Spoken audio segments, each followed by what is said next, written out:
Felix, കണ്ണൂരിൽ ഇതെല്ലാം സംഭവിക്കുന്നത്, കേരളത്തിൽ ഇതെല്ലാം സംഭവിക്കുമ്പോഴും കണ്ണൂർ ജില്ലയിൽ ജില്ലാ പഞ്ചായത്തിൽ ഡിവിഷനുകളിൽ CPM ഒന്നോ രണ്ടോ അധികം ജയിച്ചിട്ടുണ്ടെന്നുള്ളതാണ് മനസ്സിലാവുന്നത്. അതെങ്ങനെയാണ് സംഭവിക്കുന്നത്? കേരളം ഒരു രീതിയിലാവുമ്പോൾ കണ്ണൂർ മാത്രം ജില്ലാ പഞ്ചായത്തിന്റെ കാര്യത്തിൽ കോർപ്പറേഷൻ നഷ്ടപ്പെട്ടു, CPM-ന് പഞ്ചായത്തുകൾ പലതും പോയിട്ടുണ്ട്.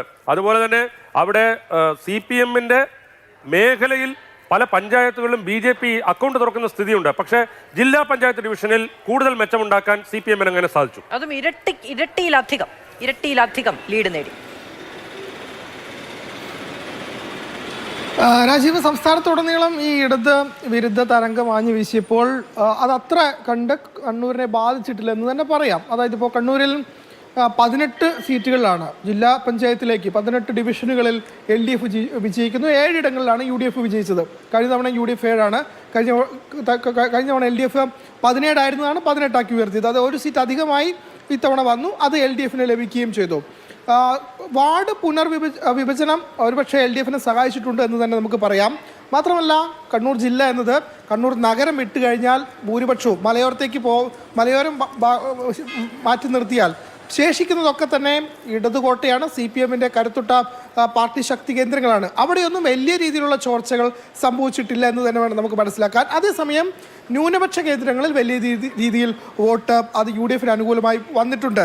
ഒരേ സമയം കണ്ണൂർ ജില്ലയെ പരിശോധിക്കുമ്പോൾ കണ്ണൂർ കോർപ്പറേഷനിൽ ഒരൊറ്റ വാർഡായിരുന്നു BJP-ക്ക് ഉണ്ടായിരുന്നത്. അത് 4 ആക്കി ഉയർത്താൻ അവർക്ക് കഴിഞ്ഞു എന്നതാണ്.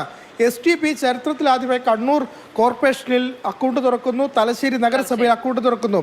അങ്ങനെ SDP-യും BJP വലിയ മുന്നേറ്റം കണ്ണൂരിൽ ഉണ്ടാക്കിയിട്ടുണ്ട്.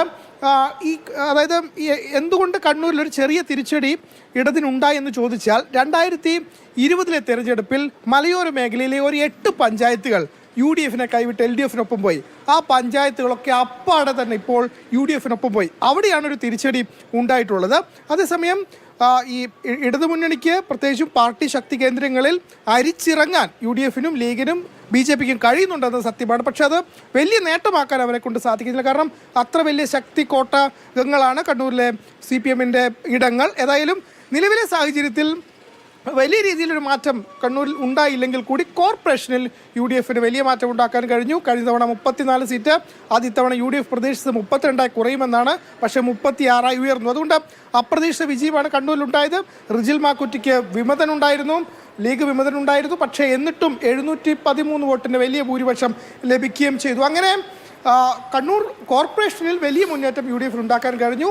എന്നാൽ ഇടതു മുന്നണിയെ സംബന്ധിച്ചിടത്തോളം അവരുടെ ശക്തി കേന്ദ്രങ്ങൾ പിടിച്ചു നിൽക്കാനും ഈ തദ്ദേശ തെരഞ്ഞെടുപ്പിൽ LDF-നായി.